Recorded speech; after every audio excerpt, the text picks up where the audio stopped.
श्रीलंका में आर्थिक स्थिति काफ़ी बिगड़ चुकी है। पिछले कई दिनों से आप समाचार में देख रहे होंगे कि श्रीलंका में लोगों को अब रोजाना की ज़रूरत की चीज़ों के लिए भी भारी संघर्ष करना पड़ रहा है। जहां एक और लोगों को खाने पीने का सामान नहीं मिल रहा है, वहीं कैबिनेट के सभी मंत्रियों ने प्रधानमंत्री महिंद्रा राजपक्षे को अपना इस्तीफा सौंप दिया है। इसके अलावा एक बड़ा वर्ग सरकार यानी श्रीलंका गवर्नमेंट के खिलाफ प्रोटेस्ट कर रहा है।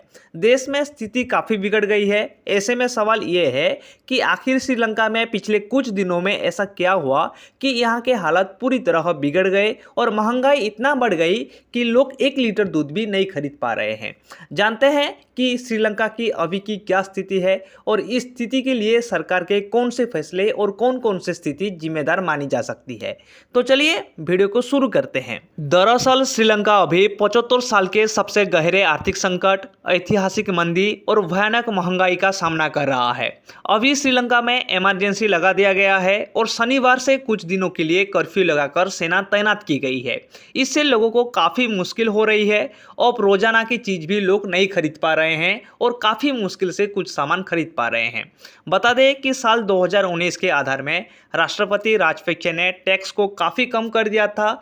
इससे श्रीलंका में वोट को 15% से हटाकर 8% कर दिया था और इससे देश के सरकारी खजाने में हर साल 60,000 करोड़ रुपए का नुकसान होने लगा।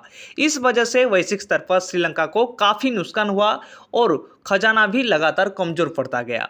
ऐसे तो कोरोना का असर हर देश पर पड़ा, लेकिन कोरोना ने श्रीलंका को ज़्यादा प्रभावित किया। इसकी वजह यह है कि श्रीलंका की अर्थव्यवस्था में 10% योगदान पर्यटन उद्योग का था और कोविड से ये क्षेत्र काफ़ी ज़्यादा प्रभावित हो गया। इससे बेरोजगारी बढ़ गई और लोगों के बिल्कुल भी पैसा नहीं बचा।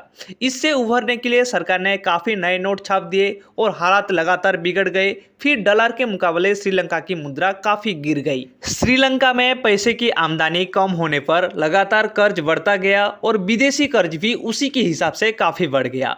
पिछले 2-3 साल में ही विदेशी भंडार 1/3 ही बच गया है। इसके अलावा विदेश कर 173% बढ़ गया है।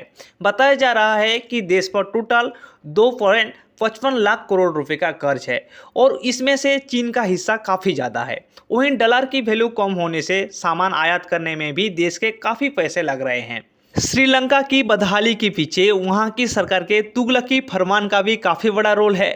श्रीलंका गवर्नमेंट ने डिक्लेयर किया कि श्रीलंका पूरी तरह से ऑर्गेनिक खेती करके ऑर्गेनिक फसल पैदा करेगा। इस घोषणा के बाद श्रीलंका में कीटनाशकों और उर्वरक पर रोक लगा दी गई। ऊपर से चीन से घटिया ऑर्गेनिक खाद उठा लाया। नतीजा ये हुआ कि फसलों को कीड़े खाने लगे और उर्वरक की कमी की वजह से उत्पादन बहुत ज़्यादा कम हो गया।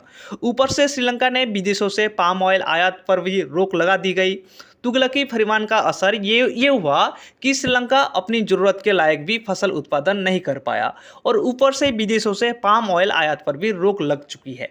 आई होप आपको समझ में आ गया होगा कि श्रीलंका में क्यों बिगड़े हैं हालात। अगर आपको वीडियो अच्छा लगा है तो लाइक कीजिए, शेयर कीजिए और सब्सक्राइब करना बिल्कुल मत भूलिए। तब तक के लिए आप सभी को मेरे तरफ से जय हिंद।